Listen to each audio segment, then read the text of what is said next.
everything is alive. For starters, I am. I think it might help if we start from the other side of this, right?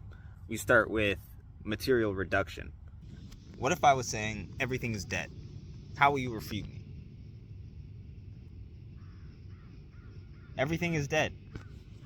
It's all just matter in motion. When you get down to it, there's a set of fundamental particles which interact with each other in accordance to very well-defined rules. And as just a side effect of that, these fundamental particles stack up into atoms, which come together into chemicals, which come together into organic things. And we call that stuff living, but it's not really. Electrons are not alive. Quarks are not alive. Light, photons are not alive. It's all just matter in motion. How do these fundamental particles interact? They create atoms. Atoms are nothing more than conglomerations of these fundamental particles. And then these atoms come together based according to the laws of physics, electrodynamics, and nuclear physics, and all this other bullshit. They come together and they make chemicals. It's all this dead stuff, these electrons and shit, and light, which you are going to agree with me, not alive. So everything is just that, right? You can say, oh no, it's atoms, oh no, it's chemicals. Okay, but everything just reduces down to the same shit. It's just stuff. It's just dead stuff that is moving according to very precise rules. That's it. There's no free will. There's no psychology. There's none of that. It's just matter in motion. All right. There's no such thing as patterns. All right. All these so-called patterns that you're talking about, they're totally made up. They're just in your head, dude. All right. You zoom in on the pattern. It's just some shit. It's just some shit that's arranged in a certain sort of way. So then these chemicals, they come together in some sort of way, right? That's what we call cells. It's just a bunch of chemicals, which are made of atoms, which are made of fundamental particles, which is just dead matter in motion. And these cells start acting in more complicated ways, but no matter how complicated it gets, it all comes down to the same dead matter in motion. That's all it is. And then these cells stack up into some shit called organisms or whatever, and then that's just you. You're just a fucking robot. You're just a bunch of these dead little billiard balls on a pool table, and they got knocked a certain way under these initial conditions, and now they're all just playing out like dominoes falling down. And that's you. You're just dead matter in motion. From the bottom up, it can look like everything's dead, but from the top down, obviously that is not the case, because I am. There's no denying this. I have a point of view. I see through these eyes. That's not physics. That's not chemistry. That's not math. That's psychology. That's experience. That's consciousness. The lights are on in here. But it's a spiritual light, for lack of a better term. Let's call it life. But if I am, and I'm supposed to be just dead matter in motion, and everything is supposed to be just dead matter in motion, then who's to say not everything is alive? Maybe I'm not all that is. Maybe we all are. There are other humans, and I can assume that they're alive. And then there are other sorts of organisms. I can assume that they're alive. There are single cellular organisms, which really is the hyper elaborate and complex process of organic chemistry. But we can all agree that everything I've said so far is alive. And then apparently, or supposedly, according to the zeitgeist, this is the border between the living and the dead. And yet, no one can actually tell me, based on footage of a single cell organism dying, so-called, when the moment of death exactly is.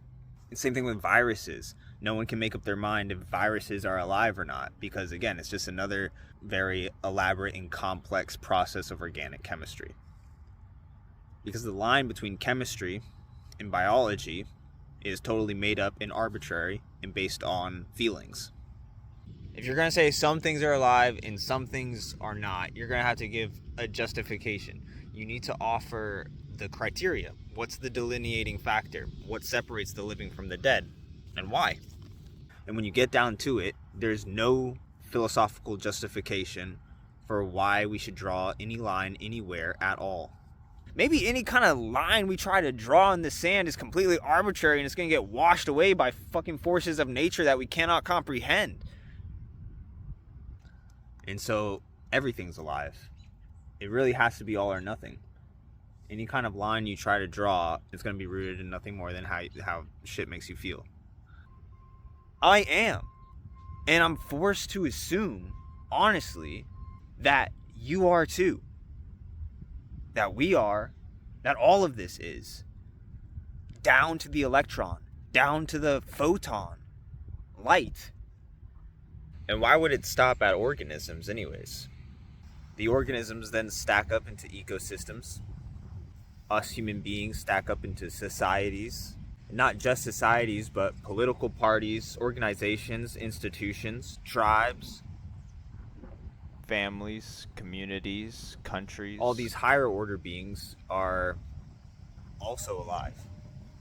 And this is where we start to break into the spiritual dimension. These higher order beings, they possess autonomy. They have a life of their own. And they can actually impose their will down upon us. It doesn't always have to be so hostile too. A lot of these higher order beings not only have our best interest in mind, but also can act on that interest. And then this scales all the way up to reality as a whole, where everything at every single level is a constituent of this ultimate being. God's ultimate living creation, the truth, the universe, reality, the cosmos. But it's not as if all things living are equal. It's not as if this idea of death, the dead, and dying comes from nowhere. There is a spectrum of animacy. Certain things are more alive than others. Where the most living is the level of the organism, which finds its pinnacle in the human race. And then as you stray away from that center line, up or down, you move into domains of less living.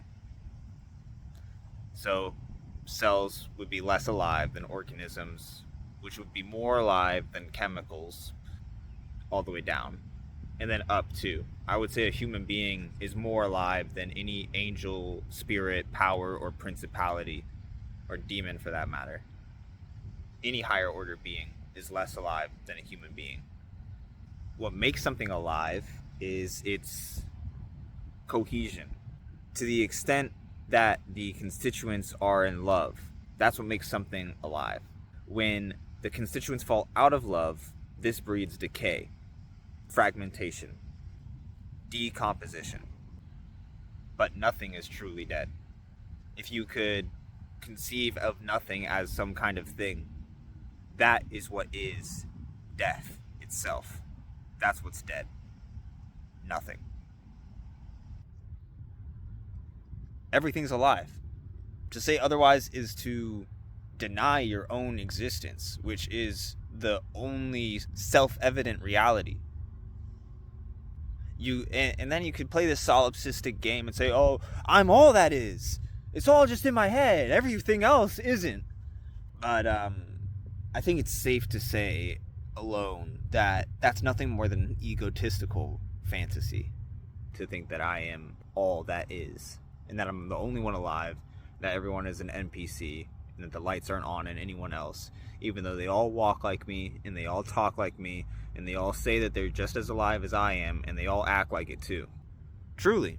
Truly.